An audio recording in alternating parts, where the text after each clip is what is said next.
Programme में आपको खुशामदीद कहते हैं। मैं असदुल्ला खान हूँ। आइंदा चंद रोज़ में माली साल 2025-26 का बजट पेश किया जाने वाला है।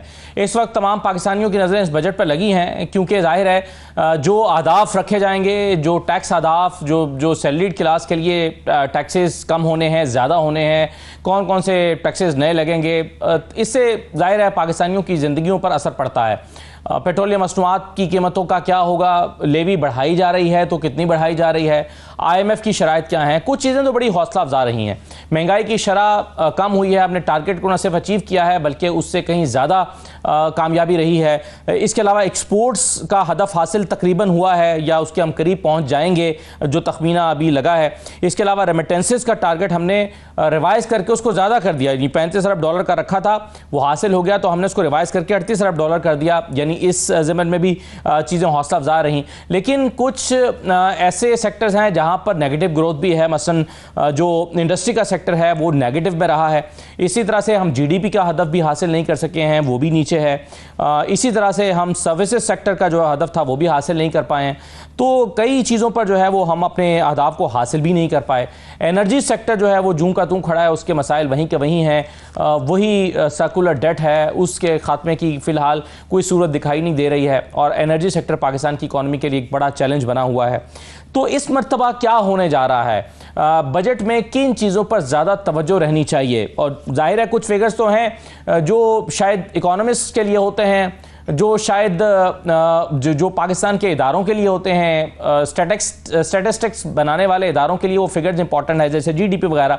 आवाम को बराह रास्त इससे उतनी गरज नहीं होती, हालांकि ज़ाहिर है इसी पर इकॉनमी डिपेंड भी कर रही है। लेकिन देखना ये होता है कि आवाम पर बराह रास्त जो टैक्स है वो कितना लगेगा। हमने जो पिछली दफ़ा टैक्स का हदफ रखा था वो हम हासिल नहीं कर पाए, उसको फिर रिवाइज़ किया गया था, बाद में फ़ौरन ही रिवाइज़ कर दिया गया था। लेकिन अगली मरतबा जो टैक्स कलेक्शन का हदफ रखा जा रहा है वो 14.3 ट्रिलियन रुपए का रखा जा रहा है 12.9 के मुकाबले में। यानी पिछली दफ़ा 12.9 ट्रिलियन था, इस मरतबा 14.3 ट्रिलियन रखा जा रहा है। क्या ये रीज़नेबल टारगेट होगा और रियलिस्टिक टारगेट होगा? आज इन तमाम चीज़ों पे हम बात करने जा रहे हैं। मेरे साथ आज के प्रोग्राम में हुमायूं अख्तर साहब मौजूद हैं, साबिक वज़ीर ख़ज़ाना। बहुत शुक्रिया हुमायूं अख्तर साहब, आपको खुशामदीद कहते हैं। आबिद सुलैरी साहब हमारे साथ मौजूद हैं, एग्जीक्यूटिव डायरेक्टर SDPI। बहुत शुक्रिया आबिद सुलैरी साहब। ज़ुबैर मोतीवाला साहब हमें ज्वाइन कर रहे हैं, माहिर मुआशियात हैं। आप सबको खुशामदीद। हमें हुमायूं अख्तर साहब, कैसे आप देख रहे हैं आइंदा बजट को? कौन से की फीचर्स हैं जिस पर सबसे ज़्यादा आपकी नज़र है? देखिए, मैं 3-4 मोटी मोटी बातें कहूँगा। हमारी कुछ स्टेबिलिटी आई है। हम इस वक्त 25वें IMF प्रोग्राम में हैं और कुछ हमें क्लाइमेट की फैसिलिटी भी गालिबन 1.3 या 4 बिलियन की मिली है। हमारी महंगाई सिग्निफिकेंटली कम हुई है, उसके नतीजे में इंटरेस्ट रेट्स कम हुए हैं और हमारा करेंसी स्टेबल है। ये पॉजिटिव चीज़ें हैं इस वक्त। हमने अब इसको लेके जो आगे बढ़ना है वो इस मुल्क में बहुत इंडस्ट्री इस वक्त बंद पड़ी है। मैं तो देख रहा हूँगा कि इस बजट में जो बंद इंडस्ट्री है उसको चलाने के क्या इक़दामात उठाए जाते हैं। देखिए, हम लोग बात करते हैं कि टैक्स नेट को बढ़ाया जाए और बड़ी अच्छी बात है, वो तो 78 साल से टैक्स नेट बढ़ाने की कोशिश कर रहे हैं। जो सबसे बड़ा टैक्स जहां से आता है पाकिस्तान में वो पाकिस्तान की इंडस्ट्री है, और अगर वो बंद पड़ी है तो उससे आपका जो FPR का रेवेन्यू है वो इफेक्ट होगा। बेशतर जो पाकिस्तान की नौकरियां हैं 75-80% वो भी इंडस्ट्री से रिलेटेड हैं। तो ये बहुत ही इंपॉर्टेंट सेक्टर होगा। इसके बड़े पेचीदा मसाइल हैं। कॉस्ट ऑफ डूइंग बिजनेस बहुत ज्यादा है।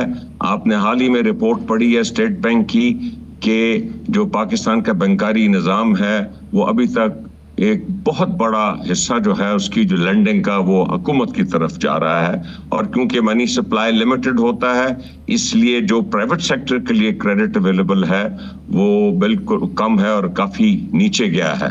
जब तक आप कॉस्ट ऑफ डूइंग बिजनेस और जब तक आप क्रेडिट अवेलेबिलिटी बेहतर नहीं बनाएंगे और एक स्कीम बनाएं जिससे बंद इंडस्ट्री दोबारा रिवाइव हो सके, तो मैं तो बहुत फोकस कर रहा हूँगा कि इस बजट में इस सिलसिले में क्या इक़दामात उठाए जाते हैं।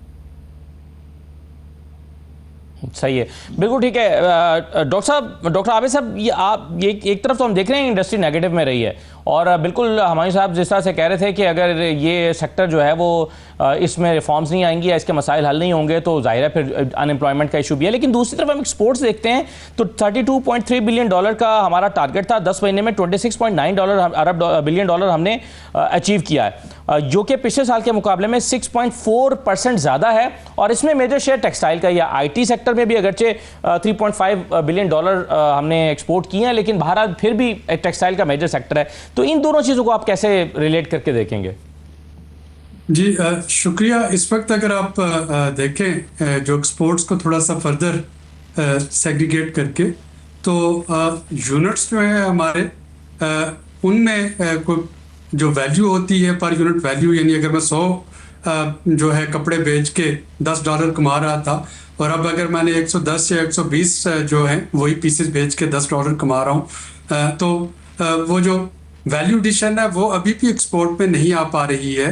जो एक्सपोर्ट के आपको नंबर बढ़ते हुए नज़र आ रहे हैं, उसमें वैल्यू एडिशन का ना होना जो है ये हमें अगले माली साल में हांट कर रहा होगा। जो मेरे नज़दीक इस बजट की मेन खसूसियत है वो ये है कि पहले IMF प्रोग्राम में बजट बनते थे सिर्फ एक प्रोग्राम के अंदर रहते हुए, ये वाला बजट जो है ये 2 प्रोग्राम्स के अंदर रहते हुए बन रहा है। एक तो एक्सटेंडेड फंड फैसिलिटी प्रोग्राम जो कि आपका है ही था, उसके साथ एक क्लाइमेट चेंज के लिए अलहदा से 28 माह का जो $1.4 बिलियन जो है 1.3 बिलियन जो मिल रहा है। उसकी वजह से आप देखेंगे कि इस बजट में क्लाइमेट चेंज से मुताल्लिक बहुत सी चीज़ें होंगी जो कि हुकूमत को करना होंगी, जिस पे हुकूमत ने कमिटमेंट कर रखी है। उसमें रिन्यूएबल एनर्जी पे भी बात हो रही है, उसमें जो डिज़ास्टर प्रिपेयर्डनेस और डिज़ास्टर मैनेजमेंट है उस पर भी बात की जा रही है। उसमें पानी जो है पानी का महफूज इस्तेमाल और पानी पे जो लागत है उसमें भी इजाफे की बात की जा रही है। जो फॉसिल फ्यूल को कम करने के लिए कार्बन लेवी जो है ₹5 पर लीटर जिसकी शुनीद है वो आ रही होगी। इसी तरह से पेट्रोलियम पे जो अभी तक पेट्रोलियम डेवलपमेंट लेवी जो कि ₹78 या ₹80 है, इसको ₹100 पर लीटर तक लेके जाने की बात जो है। और शायद GST लगाने पे भी गौर हो रहा है सर पेट्रोलियम पे। जी, वो सारा हार्मोनाइज करने की बात आएगी तो जाहिर है सबका सब उसमें इकट्ठा आ जाएगा। अब जो इसमें एक बज़ाहिर कंट्राडिक्शन नज़र आती है वो ये नज़र आ रही है कि एक तरफ IMF का एक प्रोग्राम आपको कह रहा है कि एनर्जी सर्कुलर डेट जो है उसका खात्मा करना है, कैपेसिटी पेमेंट चार्जेस का खात्मा करना है, बिजली के बिल जो हैं जिनकी वजह से महंगे होंगे। दूसरी तरफ दूसरा प्रोग्राम कह रहा है कि रिन्यूएबल एनर्जी जो है उसको बढ़ाया जाए, उसके शेयर को। अब जाहिर है कि अगर आप रिन्यूएबल एनर्जी के शेयर को बढ़ाते हैं तो इसका मतलब तो यही है कि कन्वेंशनल एनर्जी का इस्तेमाल कम होगा, वहाँ पे कैपेसिटी पेमेंट चार्जेस जो है वो अक्यूमुलेट हो रही होगी, और बिल जो है सार्फिन के जिनके पास सोलर या दूसरे वो जो हैं इंस्ट्रूमेंट वो नहीं, तो उनको ज़्यादा महंगा बिल जो है वो पे करना पड़ेगा। तो ये वाला जो है एक डिलेमा ये कुछ शुरू के 6 महीने में रहेगा। लेकिन जो मैं होता हुआ देख रहा हूँ वो ये है कि हमारी एनर्जी इतनी महंगी हो जाएगी, खा वो बिजली है, गैस है, पेट्रोल है या डीजल है, कि अल्टीमेटली सार्फिन जो है वो ऑफ ग्रिड सोल्यूशन पे जाना शुरू कर देंगे। तो हुकूमत चाहे या ना चाहे सार्फिन जो अफोर्ड कर सकेंगे वो ऑफ ग्रिड सोल्यूशन पे चले जाएंगे। इसी तरह से इस प्रोग्राम में जो अभी एक नई डिस्कशन है और हमायूं साहब उस पर ज़्यादा बेहतर रोशनी डाल सकते हैं, माशाल्लाह कॉमर्स मिनिस्ट्री भी इन्होंने संभाली है, कि अब वो जो ऑटोमोबाइल की जो थी मोनोपली वो चैलेंज होने जा रही है, और अब वो 5 साल पुरानी गाड़ियों की जो इंपोर्ट है और कम टैरिफ पे इंपोर्ट वो शुरू हो जाएगी। तो जाहिर है कि अगर आप पिछले 5 साल पुरानी गाड़ियां देखेंगे तो ज़्यादा हाइब्रिड गाड़ियां आ रही होंगी, जो कि हमारा जापानीज या वेस्टर्न कंज्यूमर जो है वो इलेक्ट्रिक की तरफ शिफ्ट कर रहा है, और उनकी हाइब्रिड गाड़ियां पाकिस्तान में इंपोर्ट होना शुरू होंगी। तो ये एक एनर्जी रेवोल्यूशन आते हुए मैं देख रहा हूँ इस बजट में, खा वो इसको एक्सप्लिसिटली उसका हिस्सा बनाया जाए या ना बनाया जाए, कंज्यूमर लामहला तौर पे अब जो है वो रिन्यूएबल एनर्जी की तरफ जाना शुरू हो जाएंगे। और जो मेरा फाइनल पॉइंट है वो है इंडस वाटर ट्रीटी के तनाज़ुर पे अगर देखें, जो इंडिया ने एक यूनिलैटरल इलीगल जो स्टैंड उस पर अडॉप्ट कर लिया। तो हमें भी इस वक्त जरूरत इस अमर की है कि प्लान बी भी ज़हन में रखें। इंडिया को तो चैलेंज कर रहे हैं हम इंटरनेशनल फोरम्स पे भी और हर जगह, लेकिन हमारे पास ये प्लान भी होना चाहिए कि अगर तरबेला या मंगला में पानी जो है उसकी जो सप्लाई है वो बार बार डिस्टर्ब की जाती है और उसकी एश्योरेंस नहीं होती, तो वो हमारी इलेक्ट्रिसिटी जनरेशन स्पेशली विंटर में इलेक्ट्रिसिटी जनरेशन को मुतासर कर रहा होगा। तो उसके लिए भी हमें रिन्यूएबल एनर्जी का एक पूरा प्लान हमारे पास होना चाहिए कि अगले 5 सालों में अगर इंडिया जो है वो वेस्टर्न रिवर्स पे डैम्स की तादाद बढ़ाता है या वो बिल्कुल इंफॉर्मेशन शेयरिंग बंद कर देता है, तो हमारे पास एनर्जी का जो मुतबादिल जरिया है वो क्या होगा, वो आपके पास ग्रीन एनर्जी। बिल्कुल सही है सर। अभी तो हमने शायद 6 साल का जो सर्कुलर डेट के खात्मे का एक प्लान बनाया है, वो भी उस पर भी बहुत सारे लोग उसको तशवीश से देख रहे हैं, मगर मैं उस पर आगे जाके आपसे बात करता हूँ। मैं ज़ुबैर साहब को ज़रा शामिल गुफ्तगू कर लूँ। ज़ुबैर साहब, आपकी एक्सपेक्टेशन इस बजट से क्या है? किन सेक्टर्स पर आपकी ज़्यादा नज़र रहेगी या कहाँ पर आप ज़्यादा तवक्को कर रहे हैं हुकूमत से? मैं देख रहा हूँ IMF के दूसरे प्रोग्राम के अंदर हम बजट देने जा रहे हैं। ये मेरे ख्याल पहली दफा हो रहा है पाकिस्तान की तारीख में। और अगर आप रोजाना की सारी चीजें देखें तो हमें तो बड़ा डर लगा हुआ है, क्योंकि 17 कंडीशंस नई IMF ने जो है ना पेश कर दी हैं। इसके अंदर जो है ना वो डायरेक्टली इन्वॉल्व हो गए हैं टैरिफ डिटर्मिनेशन के अंदर, टैरिफ के ऊपर पेनल्टी लगाने में। गैस कौन इस्तेमाल करेगा, गैस कौन नहीं इस्तेमाल करेगा, वो IMF डिसाइड कर रहा है। तो ये जो सारी चीजें हैं, ये हम कैप्टिव पावर प्लांट नहीं चला सकते, उसके चलाएगा। उसके अंदर आपने 5% हर दफा की लेवी लगानी है। टैक्सेस के निजाम के अंदर बहुत ज्यादा जो है ना उनका दखल दरामद है। इन तमाम चीजों को जब आप इसको देखते हैं ना, तो मुझे लगता है to be a very very tough budget. और इसके अंदर, इस बजट के अंदर हमको देखिए, आप उन्होंने 14.5 बिलियन ट्रिलियन का जो उन्होंने अहदाफ रखा है, तो मुझे ये बताएं कि हमारी ग्रोथ क्या है। अगर इसको सामने कंपैरिजन आप करते हैं तो लार्ज स्केल मैन्युफैक्चरिंग जो है, it is actually shrinked by about 3%, less than 3%। तो आप किस जगह के ऊपर जाके आपकी जितनी जब भी बजट बनता है तो ग्रोथ को लेकर बनता है, अब वो आपकी ग्रोथ आई नहीं है, आप उसमें ग्रोथ हुई नहीं। कहाँ हमारी ग्रोथ हुई है? हमारी ग्रोथ तो हुई है होम रेमिटेंसेस में, वो तो उसका कोई सनत से या लोगों से कोई ताल्लुक नहीं है। हमारी ग्रोथ इंडस्ट्री में नहीं है, नेगेटिव है। जब आपकी इंडस्ट्री में नेगेटिव ग्रोथ है, आपका जब आपने जो है ना सारा कुछ देख के बहुत सारी चीजें आपने की हैं, लेकिन प्रॉब्लम यह है कि क्या हम आगे इंडस्ट्री चलाएंगे या हमें इजाजत दी जाएगी इंडस्ट्री चलाने की? क्योंकि एक और आपने खबर पढ़ी होगी,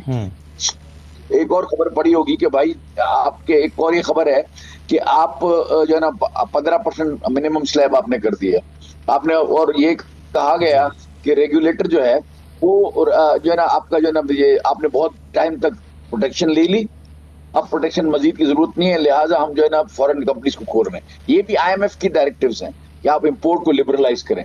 इंपोर्ट को लिबरलाइज करने का मतलब ये होता है कि वी आर इंपोर्टिंग मोर और हम एक्सपोर्ट कम करेंगे। इसका मतलब ये भी होता है कि आप एक्सपोर्ट इंडस्ट्री को खत्म करने की, कम करने की कोशिश होगी, क्योंकि जब आपका इंपोर्टेड माल यहाँ आ जाएगा 15% के ऊपर अगर मिनिमम स्लैब पे ले आते हैं तो यहाँ डंपिंग नहीं होगी माल की, और यहाँ क्या हम कम्पीट कर सकेंगे?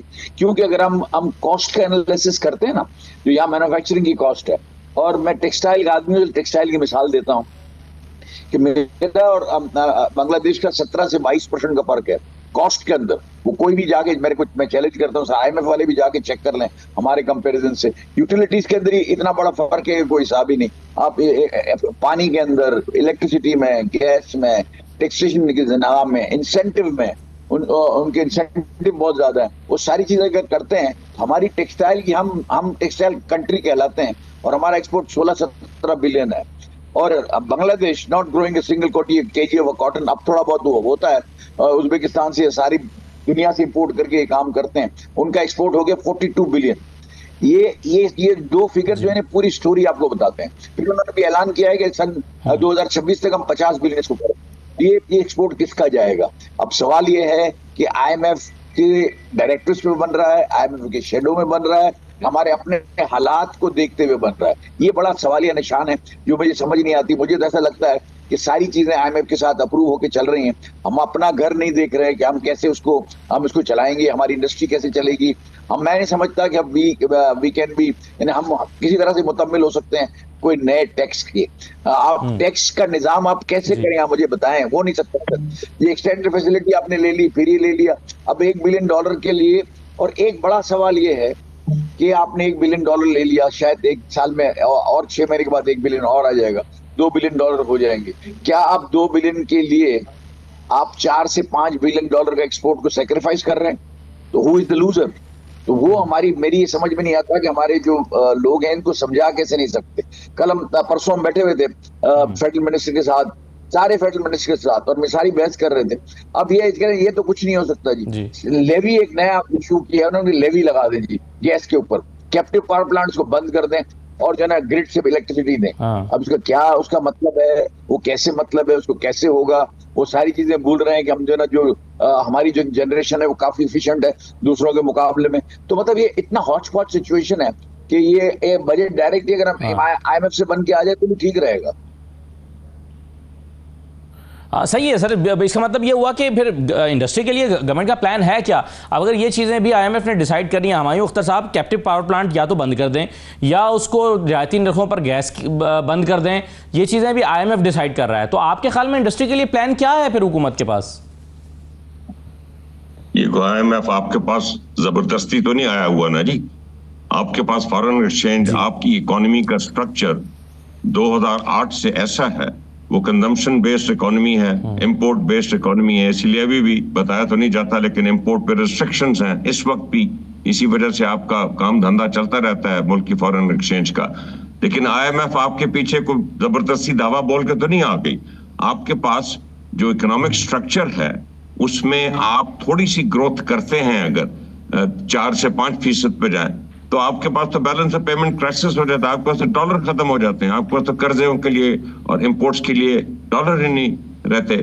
तो आप, इसीलिए मैं गुजारिश कर रहा हूं कि ये जो पाइलिंग डेट ऑन डेट या IMF का प्रोग्राम जो है, ये भी जो 25वां प्रोग्राम है, ये आपका डेट बढ़ा देगा। अगर 130 बिलियन है एक्सटर्नल डेट तो वो 150 हो जाएगा। और हम बड़े खुश हो रहे होते हैं कि जी पाइलिंग डेट ऑन डेट, मतलब $40 बिलियन से 2008 के बाद 130 बिलियन आपका डेट हो गया है और टोटल डेट और लायबिलिटीज 6 गुना बढ़ गई हैं। आप बुनियादी तौर पे कि किसको क्या इंसेंटिव मिला और किसको टैक्स लगा नहीं लगा, आप ये देखें कि आपका स्ट्रक्चरल मसला है क्या इस मुल्क में। स्ट्रक्चरल मसला ये है कि आपकी इंडस्ट्री दर हकीकत श्रिंक कर रही है इस मुल्क में, और जब इंडस्ट्री श्रिंक कर रही है तो आप कंजम्पशन बेस्ड और इंपोर्ट बेस्ड पे जा रहे हैं। अब आपको वो प्रोग्राम लाना है। मैंने पहले जिक्र किया कि बंद इंडस्ट्री खोलें, उसके बाद जैसे जापान या चाइना या साउथ कोरिया, ये जो इन्होंने अपने आप को इंडस्ट्रियलाइज किया है, आप उस तरफ जाएं। आप देखें कि आपने क्या चीज मुल्क में बनानी है। आप देखें कि एक बुनियादी मीन्स ऑफ मास प्रोडक्शन जो 3 चीजें होती हैं, पेट्रोकेमिकल, मशीन टूल और स्टील, तो आपके पास है नहीं। तो आपने क्या इंडस्ट्रियलाइज करना अपने आप को। उसके बाद आप जाएंगे वैल्यू एडेड पे और फलां पे। ये वैल्यू एडेड पे मुझे बताइए कि 25 साल में आपके टेक्सटाइल सेक्टर में, एहतराम करता हूं, मैं खुद बिजनेसमैन हूं छोटा मोटा, लेकिन आपकी जो टेक्नोलॉजिकल एडवांस है आपकी एग्जिस्टिंग एक्सपोर्ट्स में, वो क्या है? कुछ भी नहीं है। इसी वजह से अभी सुलेरी साहब ने बड़ा अच्छा एक बात का जिक्र किया कि पर यूनिट आपकी एक्सपोर्ट तो नीचे गई है, वो यूनिट बढ़ गए तो अलग बात है। ये जो फंडामेंटल फ्लॉज हैं आपके, जिसको आप स्ट्रक्चरल रिफॉर्म कहते हैं, जो कि मैं तो आज तक नहीं समझ सका कि जब कहते हैं कि जी हम स्ट्रक्चरल रिफॉर्म करेंगे और उसके बाद हम IMF के पास नहीं जाएंगे, आखिरी प्रोग्राम है, तो वो स्ट्रक्चरल रिफॉर्म हमें नजर आए ना अगले बजट में।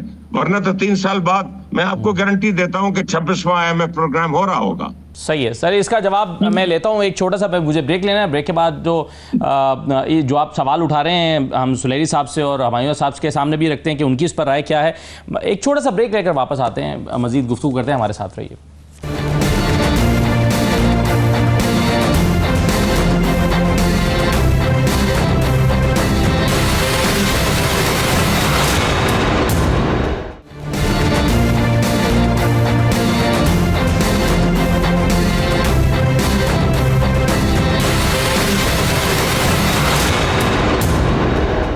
ब्रेक के बाद आपको दोबारा खुशामदीद कहते हैं। अभी हम इंडस्ट्री की बात कर रहे हैं और एनर्जी सेक्टर की बात हो रही थी। जाहिर है दोनों जो सेक्टर्स हैं ये आपस में जुड़े हुए हैं। एनर्जी सेक्टर जब तक रेगुलेट नहीं होता उसके मसाइल हल नहीं होते, इंडस्ट्री के मसाइल हल नहीं हो सकते।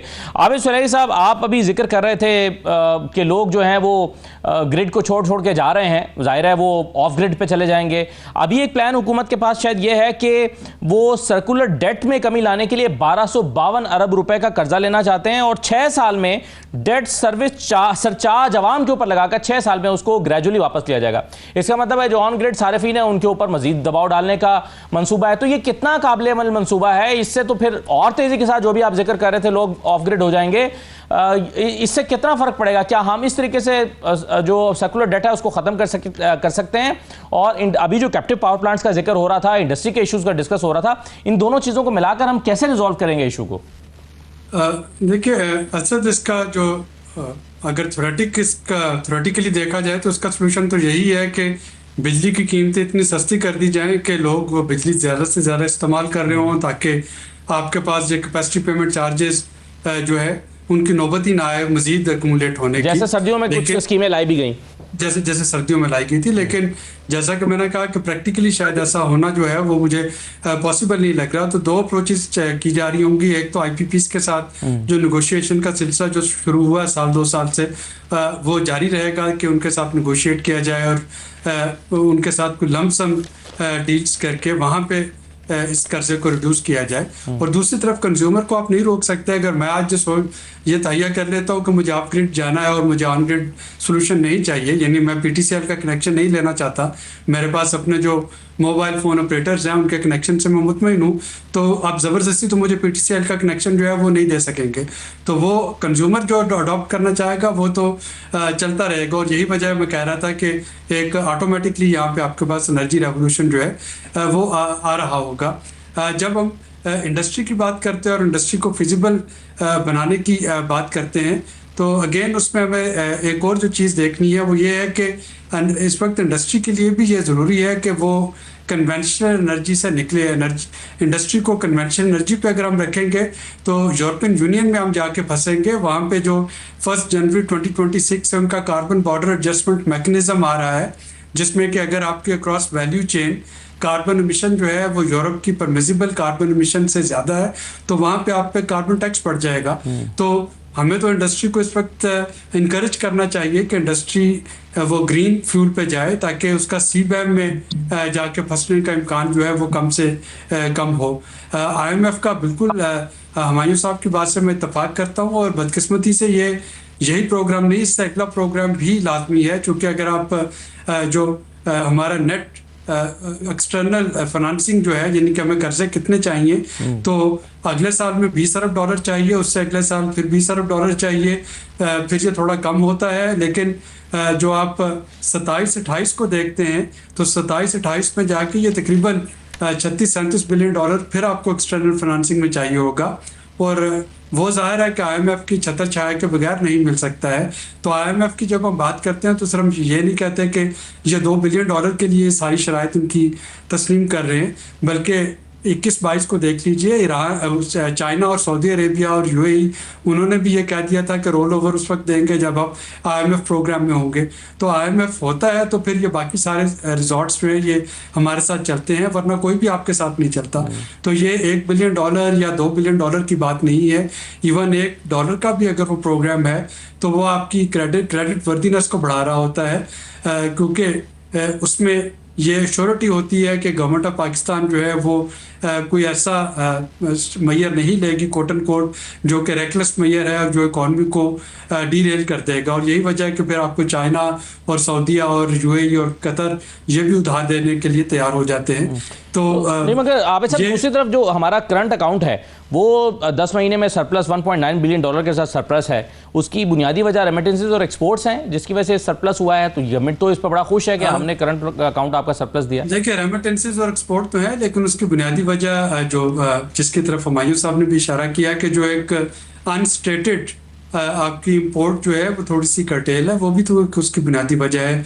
अगर आप आज सारा जो इंपोर्ट है उसको खोल देते हैं, या अभी अगले बजट में अगर आप सेकंड हैंड गाड़ियां जो हैं उनकी इंपोर्ट की इजाज़त दे रहे होंगे, बाकी चीज़ों की इंपोर्ट की इजाज़त दे रहे होंगे, तो जाहिर है कि वो उन इंपोर्ट को पूरा करने के लिए डॉलर्स चाहिए होंगे। जब डॉलर्स वहाँ पे स्पेंड होंगे तो करंट अकाउंट जो है वो शायद बहुत ज़्यादा देर तक उसका सरप्लस जो है वो कायम ना रह सके, और उसका डेफिसिट जो है वो बढ़ना शुरू हो जाएगा।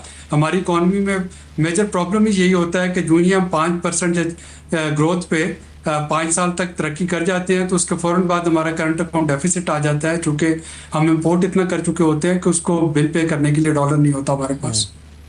बिल्कुल सही है। जुबैर साहब, आप ये जो अभी हम 5 साल की बात कर रहे हैं, आबिद सुलैही साहब भी कह रहे थे, हुकूमत का एक और प्लान साथ में चल रहा है उड़ान पाकिस्तान के नाम से। उसके जो अहदाफ हैं, उन्होंने 5 साल में जीडीपी को 6% पर लेकर जाना है, अपनी एक्सपोर्ट्स को $60 बिलियन पर लेकर जाना है 5 साल में, IT बरामदात को $10 बिलियन पर लेकर जाना है, फीकस आमदन को $2450 का रखा हुआ है, गुर्बत की शरह 12%, सरमायाकारी सालाना $10 बिलियन हम देख रहे हैं। लेकिन जो मसाइल आप डिस्कस कर रहे हैं, स्पेशली विद द इंडस्ट्री, आपके ख्याल में ये टारगेट्स हम आहिस्ता आहिस्ता इसकी तरफ बढ़ रहे हैं, ये जो हमने उड़ान पाकिस्तान में रखे हैं? जुबैर साहब, देखिए, ये जो आपकी जितनी बातें हैं ना, वो सब बिल्कुल उड़ान पाकिस्तान में है। उड़ान Pakistan is a good document. मैं सिर्फ ये कहूंगा, डॉक्यूमेंट बहुत अच्छा है, बनाया बहुत अच्छा है, लेकिन जो डॉक्यूमेंट होता है उसको अगर आपने प्रैक्टिकली इंप्लीमेंट करना है तो उसकी कुछ रिक्वायरमेंट्स होती है। अगर आपने $60 बिलियन एक्सपोर्ट करना है तो एक्सपोर्ट हवा से बिजली लेके तो नहीं बनता, या गैस कहीं हमारे पास अपने घर में तो नहीं निकलती। जब तक आप कॉस्ट ऑफ डूइंग बिजनेस और कॉस्ट ऑफ मैन्युफैक्चरिंग को इंटरनेशनल लेवल के ऊपर, रीजनल कॉम्पिटिटर्स के लेवल के ऊपर नहीं लाते ताकि हम इंटरनेशनल कंपटीशन कर सके, आप एक्सपोर्ट नहीं बढ़ा सकते। देखिए, ये जो बात है ना, ये बिल्कुल, हाँ, IT के अंदर आई एग्री, ये 10 बिलियन का टारगेट अचीव हो सकता है, गवर्नमेंट पूरी तरह से लग जाए उसमें, क्योंकि जहां गवर्नमेंट इंटरवेंशन नहीं है वहां सारा एक्सपोर्ट बढ़ सकता है। मैं समझता हूँ एग्रीकल्चर का एक्सपोर्ट भी बहुत बढ़ सकता है। हमारा 5.2 बिलियन था, वो हम $8.3 बिलियन पे पहुंच गए। 3 बिलियन एक साल में जंप आया। राइस के अंदर भी, मेज में भी, और सेसमे सीड्स में भी बहुत सारा हमने उसके ऊपर काम किया, और ये हुआ क्योंकि उसके अंदर गवर्नमेंट इंटरवेंशन नहीं है। जहां गवर्नमेंट इंटरवेंशन से मेरी मुराद ये है कि टैक्सेशन का निजाम है, उसके अंदर पता नहीं कितनी नोटिस आती हैं, कितने SRO निकलते हैं, बड़ी डिफिकल्ट पोजीशन होती है। कभी कौन सा नया रूल्स आ जाता है कि आपका रिटर्न ऐसे फाइल होगा, कभी आता है ये हो जाएगा। मतलब ये जो चीज है ना, इसके बाद आपकी गैस की प्राइस ये हो गई। अब हम जो है ना, पहले जनरल मुशर्रफ के जमाने हमसे कहा गया कि आप कैप्टिव पावर लगाएं, हम आपको ग्रिड से नहीं दे सकते बिजली, अपना पावर लगाएं। उसके लिए परमिशन है उन्हें बिल्कुल ऐसी दी कि कराची चैम्बर से हमने भी जो जिसको बोला उसको उन्होंने दे दिया। तो गैस के कनेक्शंस दिए, हमको बोला, हमारी कैपिटल इन्वेस्टमेंट हुई, और आज तक उसको मॉडर्नाइज करने के लिए कर रहे हैं। Billions and billions of rupees जो है ना यहाँ लगे हुए हैं कैप्टिव की पावर की इन्वेस्टमेंट में, जो हमने जनरेशन लगाई हैं। इसके बाद उसके अंदर हमने बहुत ज्यादा जिद्दत की है। आज हम 65 से 70% के ऊपर चल रहे हैं। गवर्नमेंट का एक प्लांट भी एफिशिएंट प्लांट 42% पे चल रहा है। तो हम 70% ऐसे जाते हैं, हम कोजेन चलाते हैं, को जनरेशन करते हैं, कूलिंग करते हैं, चिलर के साथ हम चलते हैं। दोनों तीनों चीजों को जब हम लेके चलते हैं तो ये तो वहां गवर्नमेंट नहीं कर सकती। तो आप हमारा कॉस्ट ऑफ डूइंग बिजनेस को अगर आप बढ़ाएंगे, जब आप हमको ग्रिड पे ले जाएंगे, तो ग्रिड की जो प्रॉब्लम्स हैं, फ्लक्चुएशंस हैं, माइक्रो सेकंड फ्लक्चुएशंस हैं, ब्रेकडाउन्स हैं, बहुत सारे प्रॉब्लम्स हैं जो आपको वापडा की और केई की बिजली के अंदर हैं। वो कैसे एक्सपोर्ट की मटेरियल चल सकता है? माइक्रो सेकंड फ्लक्चुएशन भी नई मॉडर्न मशीन्स में, हाईटेक मशीन्स में नहीं चलता, वो मशीन बंद हो जाती है, और उसके बाद कार्ड अगर उड़ जाते हैं तो बहुत बड़ा मसला होता है। $60 बिलियन लिखने में डॉक्यूमेंट, वाकई एहसन इकबाल ने बहुत अच्छा काम किया, इसमें कोई शक नहीं। लेकिन प्रॉब्लम ये है, उसको भी पता है इस बात का कि जी अगर आप मुझे तलवार नहीं देंगे और बोले कि भाई उसका सर काट के ले आओ, तो मैं नहीं ला सकता। बात यह है कि you have to give us, वो कहते हैं ना जी, आप हथियार दे तो आगे कुछ काम हो सकता है। यहाँ जो है ना, हमारे पास से हथियारों की और फिगर आपके ख्याल में ये $60 बिलियन वाला तो रियलिस्टिक नहीं है आपके ख्याल में इन हालात में? उसको ये gas, electricity, cost of doing business को, कॉस्ट ऑफ मैन्युफैक्चरिंग को हमारी रीजनल कॉम्पिटिटर्स के बराबर नहीं लाते, ये नहीं हो सकता। बिल्कुल सही है। तो एक चीज़ आबिद सुलैही साहब, एक चीज़ हम जो है वो पिछले साल में ही बहुत देखते रहे हैं और उस पर बड़ी डिस्कशन भी हुई थी कि वो थी सैलरीड क्लास पर टैक्सेस का नफाज। और हमने पिछले 10 माह में, पहले 10 माह जो इस फाइनेंशियल ईयर के हैं, उसमें 437 अरब रुपए सैलरीड क्लास से इकट्ठे किए हैं, जो कि उससे पिछले साल के मुकाबले में 150 अरब ज़्यादा हैं। इस मरतबा गौर हो रहा है कि तनख्वाहदार जो तबका है उसको थोड़ा सा रिलीफ दिया जाए, यानी जो है वो उसका जो स्लैब है, वो टैक्स फ्री स्लैब, उसको 10 लाख तक बढ़ा दिया जाए, 12 लाख भी ज़ेर गौर है, और 2.5% जो है वो टैक्स में कमी की तजवीज़ भी है। आप क्या देख रहे हैं कि जो टैक्स लगाया गया था वो वाकई नाइंसाफ़ी थी और हुकूमत को इस बात की रियलाइजेशन हुई है और वाकई इस दफ़ा को रिलीफ मिलेगा? देखिए, यकीनन वो नाइंसाफ़ी भी थी और हुकूमत को इस पे रियलाइजेशन भी है, लेकिन रिलीफ मिलेगा या नहीं मिलेगा इसका कहना बहुत कम वक्त होगा, क्योंकि रिलीफ देने के लिए हुकूमत को करना क्या होगा? हुकूमत को ये दिखाना होगा कि ये जो 413 अरब है, अगर इसको कम करना है तो ये शॉर्टफॉल कहाँ से पूरा होगा। अब अगर तो शॉर्टफॉल, और पहले ही इस साल का जो माली साल का जो टारगेट है, गो के जो ओवरऑल टैक्स कलेक्शन में इजाफा हुआ, लेकिन टारगेट तो मिस हो गया। तो अगर वो टारगेट मिस हो रहा है और अगला रिलीफ कहीं पे भी देने की बात आएगी, तो IMF का एक ही क्वेश्चन होगा कि अच्छा आप इसको कहाँ से पूरा करेंगे। अगर वो एक आपके पास ऐसा प्लान है यहाँ से वो पूरा हो सकता है। बिल्कुल सही है, मगर मैं फिर हुमायूं अख्तर साहब से जानता हूँ एक छोटे से ब्रेक लेने के बाद कि हुमायूं साहब कैसे देखते हैं कि ये 14.3 ट्रिलियन का टारगेट हम अगली दफ़ा सेट करने जा रहे हैं, ऑब्वियसली IMF के कहने पे, ये हम पिछले साल के मुकाबले में जो 2000 अरब ज़्यादा है, ये हम कैसे अचीव कर पाएंगे? और फिर हम अपनी जो पिछली दफ़ा हमने GDP को 3.6 का टारगेट रखा, 2.6 हम तकरीबन अचीव कर पा रहे हैं। IMF भी यही कह रहा है और हमारी सरकारी फिगर जो ताज़ा तरीन आए हैं वो भी यही कह रहे हैं। तो आइंदा माली साल का हम 4.4% अगर सेट करते हैं तो वो किस बेस पे करेंगे? हम कहाँ से सोच रहे होंगे कि ग्रोथ लेंगे तो GDP बढ़ जाएगी? एक छोटे से ब्रेक के बाद हुमायूं अख्तर साहब के सामने सवाल रखता हूँ और बाकी मेहमानों के सामने भी ब्रेक के बाद वापस आते हैं।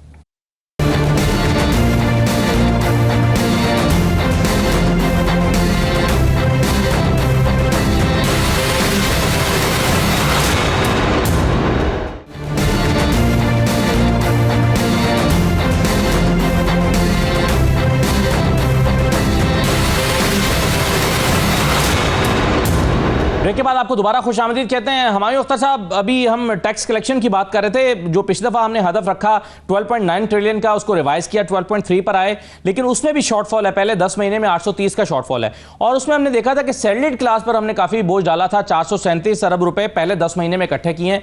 इस मरतबा हम उसमें को हुकूमत रियलाइज़ करिए कि वो ज़्यादा थी, ज़्यादा था, कम करें। लेकिन आबिद सुरैरी साहब ये सवाल उठा रहे हैं कि अगर हम यहाँ से भी कम करेंगे तो हम ये जो अपना अगला टारगेट 14.3 का कर रहे हैं, ये इकट्ठा कहाँ से करेंगे? आपकी इंडस्ट्री चल नहीं रही, नेगेटिव में है, एग्रीकल्चर जो है वो चल नहीं रही, वो नेगेटिव में है, तो कहाँ से हम ये टारगेट दोबारा जो सेट कर रहे हैं, इकट्ठे कहाँ से करेंगे पैसे? ये तो असद साहब हर साल यही मसला होता है, टारगेट बहुत ज्यादा बन जाते हैं, फिर उनको किसी पॉइंट पे खामोशी से रिवाइज कर दिया जाता है। अगले बजट में आपको ये याद नहीं होता कि एक्चुअल टारगेट क्या था, रिवाइज क्या था और अचीव कितना हुआ। उसके बाद बजट में एस्टिमेट्स होते हैं। अभी आप अप्रैल के फिगर्स जो हैं वो पेश कर देंगे जाके बजट में, और फिर बाद में आपको पता चलेगा कि जी जून के आखिर के तो फिगर्स थे ही कुछ और। ये सिलसिला चलता रहता है जी, ये कोई सी हुकूमत की बात नहीं है, ये मैं पिछले 35 साल से यही देख रहा हूँ।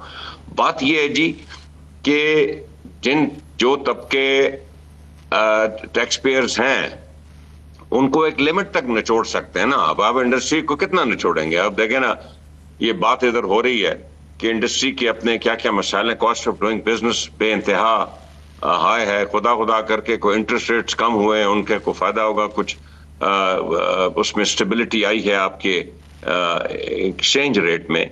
लेकिन बिजली का टैरिफ कम करना या गैस का करना या कैप्टिव पावर को इजाजत देना, वो उसके अपने और इश्यूज हैं। आप कैप्टिव पावर को इजाजत देंगे तो वैसे भी रिन्यूएबल सोर्सेज आई हुए हैं, वो ग्रिड, बहुत से लोग ऑफ ग्रिड होंगे। ये पेचीदा मसाइल हैं। सो मैं ये समझता हूं कि इस बजट में हमें आप एग्रीकल्चर तबके में टैक्स नहीं लगा सकेंगे। आपने देखा है कि साल की कोशिश के बावजूद ताजर टैक्स नहीं देते। आपने देखा है कि सर्विस सेक्टर में, जो कि 55% का सेक्टर है, उसमें सवाए ये बैंक्स और ये जो इंश्योरेंस कंपनीज वगैरह हैं, इसके अलावा कौन टैक्स देता है जी? पूरा जो आपकी सप्लाई चेन है उसमें कौन टैक्स देता है? ये बड़े बड़े होलसेलर, आप यकीन करें होलसेलर्स जो होते हैं ये इंडस्ट्रियलिस्ट से ज्यादा पैसा कमा रहे होते हैं। आप कभी देखें ये कितना टैक्स देते हैं। अब जब इधर से टैक्स नहीं आएगा, मेरे पास सिर्फ इस चीज का एक हल है कि आप इंपोर्ट बेस्ड और consumption based which are linked, इससे पीछे हटें और इस बजट में स्टेप्स लेना शुरू करें। बंद इंडस्ट्री को खोलें और फ्यूचर इंडस्ट्रियल एक्सपेंशन आपने कैसे करनी है, यही एक स्ट्रक्चरल जो आप रिफॉर्म सुनते हैं, this is the structural reform. यही स्ट्रक्चरल रिफॉर्म आपको इस काबिल करेगा कि आपको आपकी IMF से जान छूटे, आप अपना रेवेन्यू और अपना फॉरेन एक्सचेंज खुद जनरेट करना शुरू करें। और मतलब एक लिमिट है। देखें ना, पिछली दफा सैलरी तबके पे इतनी चीखो पुकार हुई है कि वो तनख्वाहदार तबका है, उस पर आपने टैक्स पे टैक्स लगा दिया है। और बहुत से लोग बड़े बड़े प्रोफेशनल अरबों करोड़ों रुपए कमाने वाले वो टैक्स नहीं देते। ये डिस्क्रिपेंसीज दूर करें और फोकस करें मैन्युफैक्चरिंग पे। मैं जुबैर साहब के साथ बिल्कुल मुतफिक हूं। हमने सारा साल इकट्ठा काम किया। आपने इस मुल्क की इंडस्ट्री को रिवाइव करना है। अगर आपको नौकरियां चाहिए, या अगर आपको फॉरेन एक्सचेंज चाहिए, या अगर आपको FPR का रेवेन्यू चाहिए। बिल्कुल सही है। तो इसमें सुलैरी साहब, ये जो हमारा रियल एस्टेट सेक्टर है, इसके क्या प्रॉब्लम्स इस वक्त चल रहे हैं? रियल एस्टेट सेक्टर भी, इसके बारे में तासुर ये है कि ये भी बिल्कुल चल नहीं पा रहा, बैठा हुआ है, रुका हुआ है। आपके ख्याल में आइंदा बजट में इस सेक्टर के लिए कुछ रखा जा सकता है? मेरा ख्याल है एटलीस्ट अनसर्टेनिटी दूर हो जाएगी। अगर पिछले कुछ 5-6 माह से जो स्लम था, तो उसकी एक बुनियादी वजह यह भी थी कि लोग शायद तवक्को कर रहे थे कि देखा जाए शायद अगले बजट में कोई नई चीज़ें आ जाए। अब नई चीज़ तो हमें नज़र आ गई कि अब आपकी फाइलर और नॉन फाइलर की कैटेगरी जो है वो ख़त्म हो रही है। और ये एक शुरू में कैओटिक स्टेप होगा, इससे काफ़ी सारा चीखो पुकार होगी, लेकिन ये एक दुरुस्त में स्टेप है। सिर्फ इसमें हमें ये डिस्टिंक्शन करनी है कि जो हमारी हाउस मेकर्स हैं, ख़वातीन हैं, जो बुज़ुर्ग हैं जो कि रेमिटेंसेस जिनको बच्चे कभी वन ऑफ भेज देते हैं, या पेंशनर्स हैं, उनको किस तरीके से अब जो है इस पूरे सिस्टम में नए में लेके आ रहे होंगे। लेकिन कम से कम अब लोगों को पता चल गया कि अगर रियल एस्टेट में इन्वेस्टमेंट करनी है तो फिर आपका फाइलर होना जो है वो ज़रूरी होगा। तो जाहिर है कि पहले तो फाइलर होना और उसके बाद फिर उसमें इन्वेस्टमेंट करना। आपके पास और अपॉर्चुनिटीज़ तो है नहीं है बहुत ज़्यादा। इन्वेस्टमेंट की 3 ही तो अपॉर्चुनिटीज़ थी पाकिस्तान में, या आप कोई छोटा मोटा बिजनेस कर लेते थे, या आप रियल एस्टेट में फाइलें खरीद लेते थे, या डॉलर खरीद रहे थे। अब अगर डॉलर वाला जो है वो भी बिल्कुल राइटली उसकी जो होल्डिंग है वो बंद हुई है और तभी आपका एक्सचेंज रेट स्टेबल रहा है। तो अगर वो एवेन्यू बंद है, जो रियल एस्टेट है उस पर एक सर्टेनिटी आ गई कि आप फाइलर बने और ख़रीदें, तो मुझे लग रहा है कि इस पे थोड़ा सा काम शुरू हो जाएगा। लोग खरीदो फरोख्त तो बंद नहीं कर सकते ना ज़मीन, ये प्रॉपर्टी की खरीदो फरोख्त जो है ये तो चलना शुरू होगी अब अल्टीमेटली। सही है। इसमें हमारी मुख्तार साहब, ये महंगाई में जो सबसे ज़्यादा कमी, यानी हुकूमत अपना जो सबसे बड़ा प्राइड लेती है वो ये कि हमने महंगाई में बहुत कमी कर दी है। हम कहते हैं किसान रो रहा है, वो कहते हैं देखें आटा सस्ता हो गया, सब्जियां सस्ती हो गई। हम कहते हैं कि जी इंडस्ट्रियलिस्ट रो रहा है, वो कहते हैं कि देखें महंगाई में कमी कर दी। तो ये महंगाई में कमी 5.3% जो भी का फिगर है, अगले साल का हदफ भी शायद 7.7 रखा जा रहा है। तो ये इतनी ज़्यादा कमी कैसे हुई? 2 चीज़ें, मॉनेटरी टाइटनिंग हुई है, और मॉनेटरी टाइटनिंग से जो इंडस्ट्री का हाल है उसमें एक वजह ये मॉनेटरी टाइटनिंग है। और दूसरा, इसमें कोई शक नहीं कि खास तौर पे वीट, गंदम का जो कीमत इस मुल्क में होती है, ये इतना बड़ा क्रॉप है कि इससे सिग्निफिकेंट फर्क पड़ता है आपके कंज्यूमर प्राइस इंडेक्स में। लेकिन होना ये चाहिए जी कि इसमें एक तवाज़ुन होना चाहिए। आप फार्मर को एक तबके को टोटल क्रश करके कुछ फायदा हासिल करने की कोशिश ना कीजिए। लेकिन अब कुछ स्कीमें नजर आ रही हैं कि डायरेक्ट फार्मर तक सब्सिडी जा रही है, एक ब्रॉड जनरल सब्सिडी के अलावा, क्योंकि आपके पास अब वो इनकम सपोर्ट प्रोग्राम्स हैं, उनके डाटा अवेलेबल हैं, उनके डिलीवरी मैकेनिज्म्स मौजूद हैं, तो सब्सिडी आपको फार्मर को देनी चाहिए। फार्मर की हालत बहुत ख़राब है जी। मेरा जो हल्का है वो रूरल हल्का है, और फार्मर की बड़ी पिटाई हो रही है जी। बहुत बुरी हालत है फार्मर की, और उसके लिए हमें लाजमी कुछ करना पड़ेगा। तो ओवरऑल एक बैलेंस होना चाहिए। आप रियल एस्टेट की भी बात कर रहे थे, देखिए रियल एस्टेट सेक्टर को अगर आपने टैक्स नेट पे लाना है और आप उस पर हथौड़ा चला दें तो वो तो सेक्टर बंद हो जाएगा। ये एक ग्रेजुअल मूव्स होनी चाहिए, ग्रेजुअल मूव्स कि आहिस्ता। मुझे याद है जी, पहली दफा 90 की दिहाई में जब सेल्स टैक्स आया था, सरदार अजीज साहब मरहूम फाइनेंस मिनिस्टर थे, तो वो मेरे साथ ही बैठे हुए थे जब बजट डिलीवर कर रहे थे। ये 2%, मुझे एग्जैक्ट फिगर याद नहीं, सुलैरी साहब को पता होगा, वो रिसर्चर है। आई थिंक 2% सेल्स टैक्स आया था शुरू में, और अब उसकी हालत देखें किधर पहुंचा हुआ है।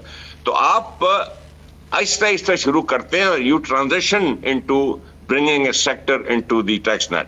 रियल एस्टेट को जरूर टैक्स नेट में लाना चाहिए। आप जितने इस तरह के सेक्टर खाली छोड़ेंगे जिसमें विंड फॉल्स हैं और टैक्सेस नहीं है, मसलन आईपीपीज ले लें या रियल एस्टेट ले लें या आप स्टॉक मार्केट्स ले लें, ये फिर होता ये कि इंडस्ट्री का पैसा जो प्रॉफिट होता है वो सारा इन सेक्टर में चला जाता है और वापस इंडस्ट्री में री इन्वेस्ट नहीं होता। और ये एक और बड़ी वजह है कि इंडस्ट्री क्यों श्रिंक कर रही है इस मुल्क में। बिल्कुल सही है। तो इसमें सुलैरी साहब, ये प्राइवेटाइजेशन वाला भी मैंने सोचा सवाल कर लूँ जाते जाते। पीआईए प्राइवेटाइज नहीं हो पा रहा, क्या अब हुकूमत का प्लान है इस फाइनेंशियल ईयर में हो पाएगा? और प्राइवेटाइजेशन जो है ज़ाहिर है आईएमएफ की शराइत में भी शामिल है, ये इसमें रुकावटें क्या हैं और अगले इस माली साल में होप्स क्या हैं? जो प्राइवेटाइजेशन प्रोसीड के जो पैसे हैं आईएमएफ की अगर आप प्रोजेक्शंस देखें तो वो 2030 से शुरू हो रहे हैं। तो आईएमएफ को भी इस चीज़ का अंदाज़ा शायद होता चला जा रहा है कि प्राइवेटाइजेशन से कुछ सिग्निफिकेंट अमाउंट जो है वो नहीं आ पाएगी।